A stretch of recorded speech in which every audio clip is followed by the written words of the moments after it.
menunjukkan bahawa dari segi pihak berkuasa agama negeri seperti mana Datuk Daud sendiri sudah pun mempunyai persiapan yang cukup untuk membolehkan pelaksanaan itu dibuat.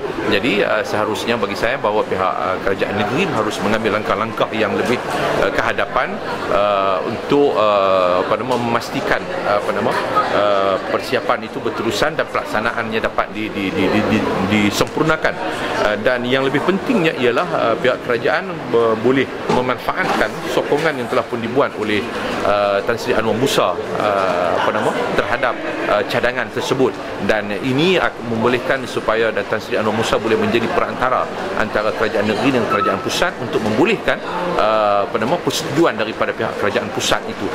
Kalau isu halangan perlembagaan dan undang-undang, maka sudah tentu bahawa perlu untuk Anwar Musa membantu kerajaan negeri bagi membolehkan persetujuan daripada pihak kerajaan pusat untuk membenarkan dan meluluskan dan mencari jalan untuk memberikan ruang untuk Kelantan melaksanakannya. Saya tidak pasti hal itu, tetapi saya merujuk kepada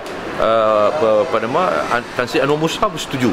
Jadi sekarang ni saya katakan bahawa Tan Sri Anwar Musa mempunyai semangat yang sangat baik dan boleh membantu ke arah pelaksanaan tersebut melalui menjadi perantara antara kerajaan negeri dengan kerajaan pusat. Dan kalau sampai kepada peringkat untuk kena bawa satu motion, usul meminda dan sebagainya, saya fikir bahawa persetujuan harus dicapai daripada kerajaan pusat, dan tidak ada masalah kalau kerajaan pusat sendiri yang nak membawa cadangan pindaan kepada perlembagaan ataupun kepada perundangan dan sebagainya. Ya, itu satu lagi gambaran menunjukkan bahawa daripada UMNO, daripada BN juga bersetuju dengan cadangan yang telah pun terpahat lama di negeri Kelantan, yang tertangguh lama itu di negeri Kelantan, untuk dilaksanakan segera.